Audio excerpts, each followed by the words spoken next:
सबको जय यीशु। आत्मदर्शन टीवी की ओर से मैं आप सबों का हार्दिक अभिनंदन करता हूं इस बाइबल स्टडी प्रोग्राम में। पिछले एपिसोड में हमने रूत के ग्रंथ पर मनन किया था, उसका अध्ययन करने का प्रयास किया था और आज हम लोग सामुएल के पहले ग्रंथ पर मनन करेंगे और उसका अध्ययन करने का प्रयास करेंगे। सामुएल के ग्रंथ के बारे में मैं आपको यह बताना चाहूँगा, उसके 31 अध्याय है और इस ग्रंथ के अध्ययन से संबंधित 7 मुख्य बिंदुओं पर मैं प्रकाश डालना चाहता हूँ।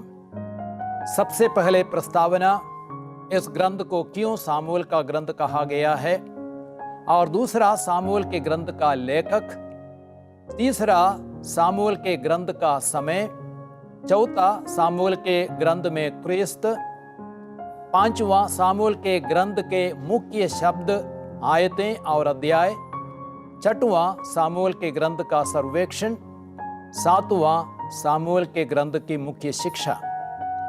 तो हम इन बिंदुओं पर प्रकाश डालेंगे।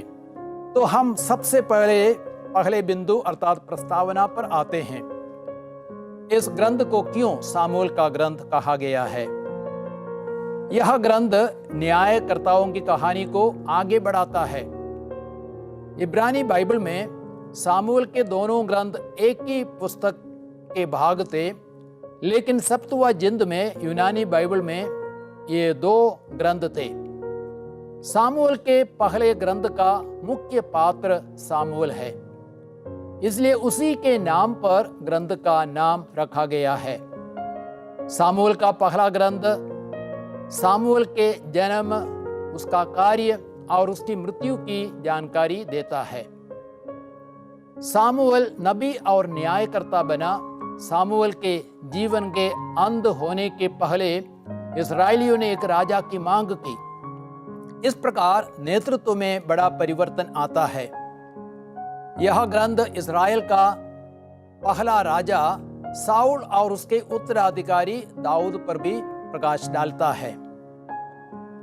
अब हम लोग दूसरे बिंदु पर आते हैं, अर्थात सामुएल के ग्रंथ का लेखक। ग्रंथ का लेखक अज्ञात है, लेकिन यहूदी परंपरा के अनुसार दोनों ग्रंथ नबी सामुएल द्वारा रचित है। लेकिन विद्वान लोग इस विचार से सहमत नहीं है। सामुएल ने संभवतः सामुएल के प्रथम 24 अध्याय लिखे। पहला सामुएल अध्याय 25 वाक्य संख्या 1 में उसकी मृत्यु का उल्लेख यह दर्शाता है कि सामुएल ने पूरे ग्रंथ और दूसरे सामुएल के ग्रंथ की रचना नहीं की। इसलिए अनुमान है कि नबी नातान और गाद ने भी ग्रंथों की रचना में सहयोग दिया है। आप पहले इतिहास के ग्रंथ अध्याय 29 वाक्य संख्या 29 में इस बात के बारे में पढ़ सकते हैं। अब हम लोग तीसरे बिंदु पर आते हैं, अर्थात सामुएल के ग्रंथ का समय। माना जाता है 1067 ईसा पूर्व से लेकर 1010 तक सामुएल के ग्रंथ का समय है। सामुएल ने करीब 1067 से 1015 ईसा पूर्व तक इस्राएल के नबी और न्यायकर्ता के रूप में कार्य किया। सामुएल का पहला ग्रंथ सामुएल और साउल के पूरे जीवन को सम्मिलित करता है। वर्ष 1010 ईसा पूर्व में राजा साउल की मृत्यु हो गई, इसलिए ग्रंथ का समय 1067 ईसा पूर्व से 1010 ईसा पूर्व तक माना जाता है। विद्वानों का मानना है कि पहले सामुएल की रचना संभवतः 900 ईसा पूर्व में हुई होगी। अब हम लोग चौथे बिंदु पर आते हैं, अर्थात सामुएल के ग्रंथ में क्रिस्त। सामुएल क्रिस्त का ही प्रतीक है, क्योंकि वह नबी, पुरोहित और न्यायकर्ता थे। लोग उसका बहुत आदर करते थे, क्योंकि उसने इज़राइल का पुनरुद्धार किया। पुराने नियम में दाऊद क्रिस्त का सुंदर प्रतीक है और उसका जन्म बेतलहम में हुआ था। वह बहुत अच्छा चरवाहा था। वह प्रभु द्वारा अभिषिक्त राजा बना। जो मसीह का अग्रदूत बना। दाऊद ने अपने दुख, संकट, तिरस्कार, निंदा एवं अपमान के समय कई स्तोत्र की रचना की जो मसीह के दुख भोग की सुंदर भविष्यवाणी थी। आप लोग देखें स्तोत्र ग्रंथ अध्याय 22 उदाहरण के लिए। दाऊद में प्रभु ने अपने मन के अनुकूल एक पुरुष चुना। सामूएल के पहले ग्रंथ अध्याय 13 वाक्य संख्या 14, जो इज़राइल का सबसे महान राजा बना। क्रिस्त स्वयं अपने को दाऊद का वंशज तथा संतान घोषित करता है। प्रकाशना ग्रंथ अध्याय 22 वाक्य संख्या 16 में इस बात को आप पढ़ सकते हैं। तो इसलिए हम यह मान सकते हैं कि सामूएल स्वयं और दाऊद क्रिस्त के सुंदर प्रतीक थे। अब हम लोग 5वें बिंदु पर आते हैं। सामूएल के ग्रंथ के मुख्य शब्द, मुख्य आयतें और अध्याय। और मुख्य शब्द परिवर्तन है। मुख्य शब्द परिवर्तन, क्योंकि सामूएल का पहला ग्रंथ इज़राइल के शासन में परिवर्तन का उल्लेख करता है। इज़राइल पर न्यायकर्ताओं द्वारा ईश्वर राजा के रूप में शासन करते थे, लेकिन अब राजाओं द्वारा ईश्वर का शासन प्रारंभ हो गया। इसलिए मुख्य शब्द परिवर्तन है। और हम देखते हैं मुख्य पद वे कौन कौन से हैं। अध्याय 13 वाक्य संख्या 14 और अध्याय 15 वाक्य संख्या 22, ये दोनों मुख्य पद है, मुख्य आयतें हैं।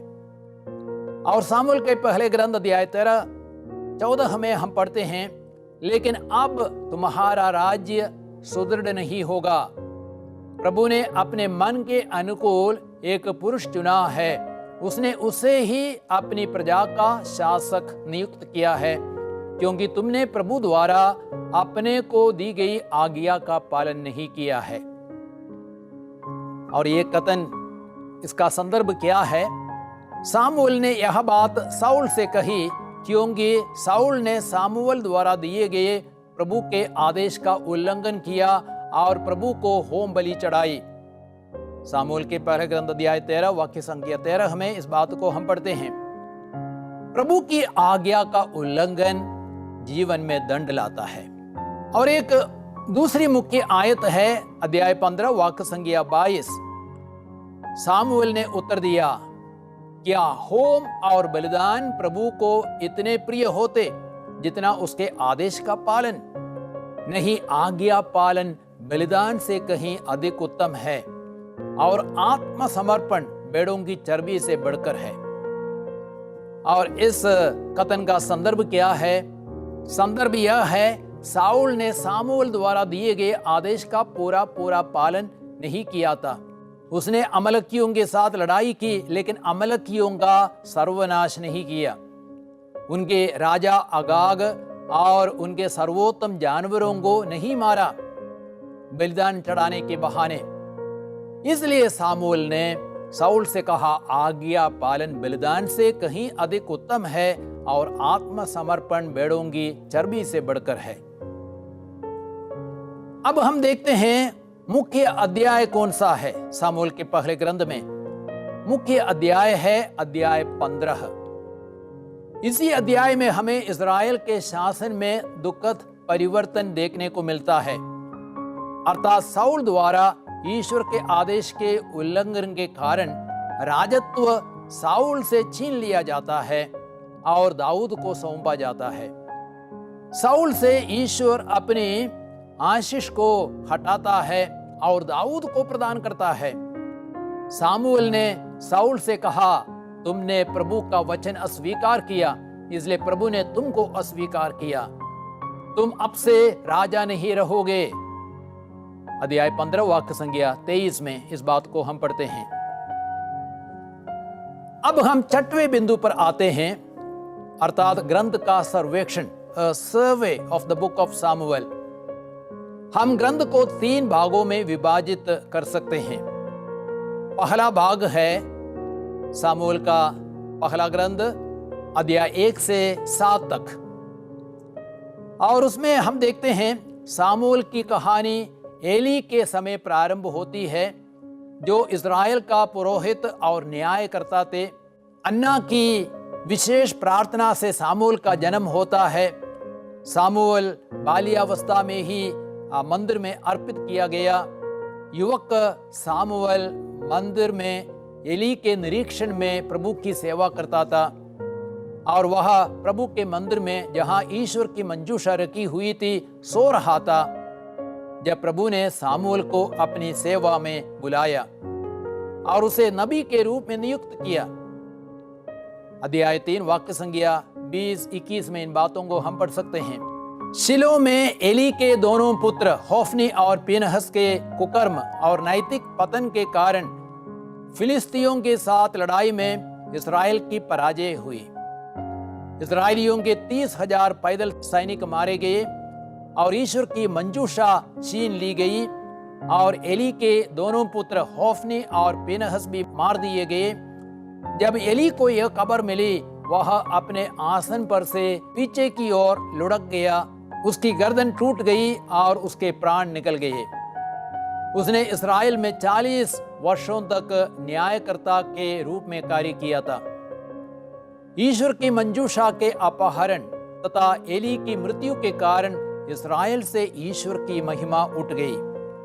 अध्याय 4 वाक्य संज्ञा 1 से 20 तक में इन बातों को हम पढ़ सकते हैं। तब सामुएल इस्राएल के अंतिम न्यायकर्ता और नबियों की श्रेणी में प्रथम नबी के रूप में कार्य करना प्रारंभ करता है।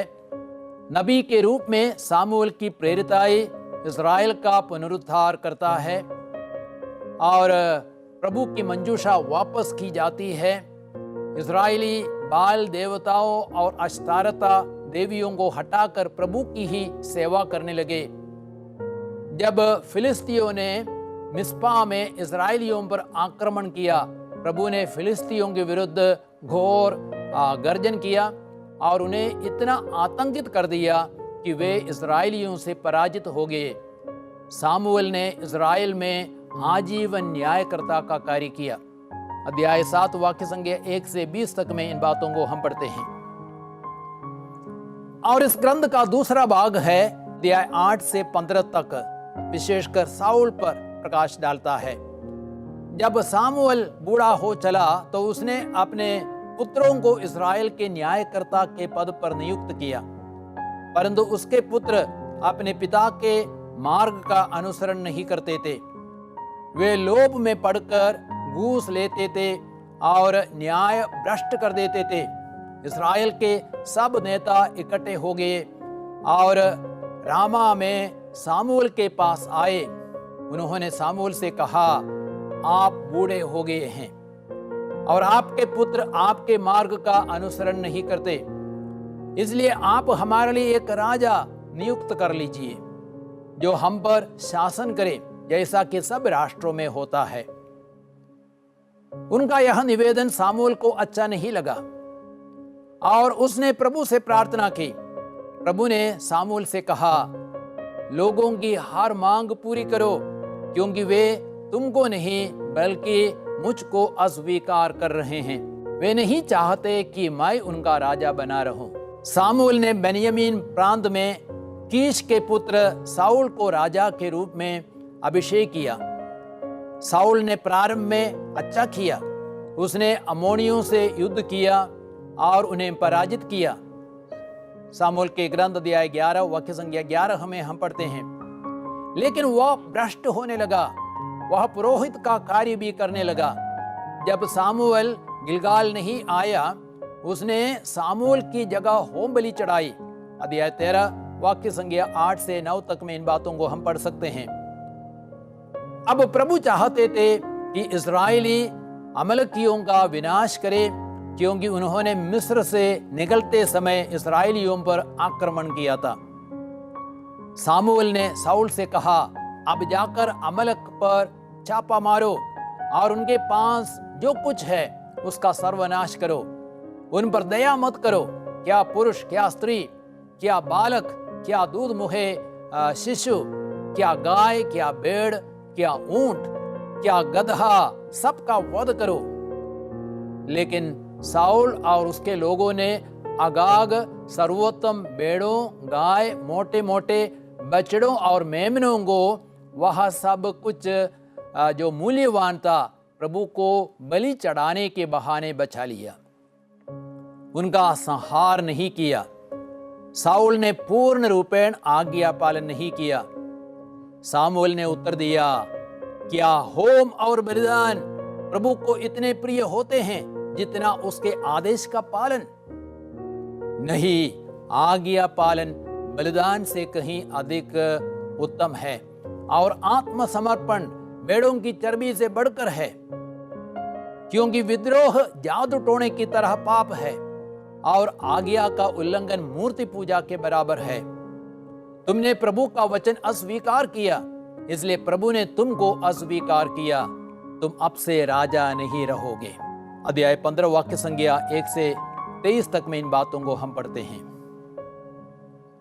और सामुएल के पहले ग्रंथ का तीसरा भाग है साउल और दाऊद, अध्याय 16 से लेकर अध्याय 31 तक।